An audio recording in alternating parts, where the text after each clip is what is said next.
Question number third आखिर क्या कह रहा है? क्वेश्चन नंबर थर्ड कह रहा है -1.2 -3.2 -5.2 -7.2 डॉट डॉट डॉट। चेक कीजिए क्या यह एपी है। यदि यह एपी है तो इसका डी बताइए, तीन और पद खटाक से लिख दीजिए। तो हम लोगों को पता है a इज इक्वल टू -1.2 होता है, डी का फॉर्मूला होता है a2 - a1। हम आपको बताए डी तीन ठो निकालना है, आपको कितना निकालना है?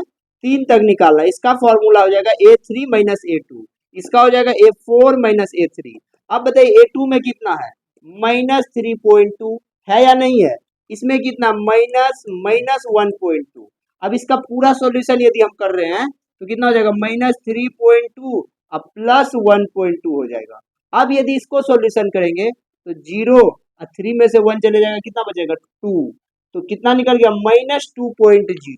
ये पहला निकल करके आ गया। अब दूसरा निकालते हैं। दूसरा क्या आएगा बुआ? -5.2 -3.2। इसको सॉल्यूशन कीजिए। -5.2 +3.2। अब इसको माइनस यदि कर दीजिएगा तो -2.0 निकल करके आ गया। मतलब कि तीसरा निकालना पड़ेगा। तीसरा है -7.2 -5.2। अब यदि इसको सॉल्यूशन कर रहे हैं -7.2 +5.2, हाँ अब इसको यदि करेंगे -2.0। अब आपका तीनों डी जो है बिल्कुल बिल्कुल समान आ गया। तो लिख देंगे डी बराबर जो हो गया -2.0 हो गया। अब इसके तीन पद लिखने पड़ेंगे। यदि एपी होगा तो एपी कब होता है? जब उसका तीन गो डी मतलब डी समान होता है। तीन पद के लिए फॉर्मूला आएगा। ये पहला है तो ए, दूसरा है a + d, a + 2d, a + 3d हो गया।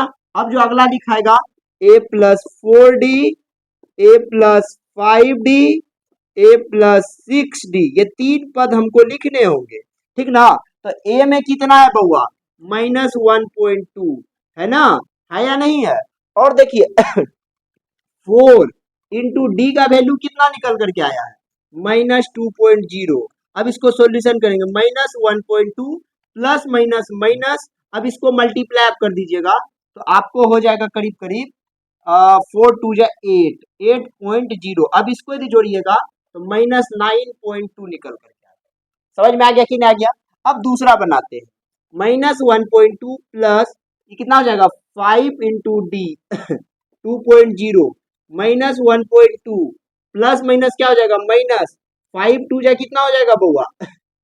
10.0। अब इसको यदि जोड़िएगा तो -11.2 निकल करके आएगा। समझ में आ गया होगा? चलिए -1.2 प्लस 6 इंटू -2.0 -1.2 माइनस क्या हो जाएगा? 6 2 जा 12.0। अब इसको जोड़ दीजिएगा तो 12 13.2 हो जाएगा माइनस में। समझ में आ गया कि नहीं गया? तीन और पद इसके झकास के लिखा चला गया। आप समझ गए होंगे। पहले हमको डी निकालना है। डी यदि समान होगा तो उसका एक डी को चुन करके लिख देना है। समान है तो कोई भी डी लिख दीजिए। उसके बाद क्या होगा बउआ? तीन और पद लिख दीजिए। एपी के पद को लिखने का फॉर्मूला होता है प्रथम पद को ए, दूसरा पद को a + d, तीसरा पद को a + 2d, चौथा पद को a + 3d। ऐसे करके आप किसी भी पद को लिख सकते हैं। तो 3 नंबर तक आपको अच्छे से समझ में आ गया होगा।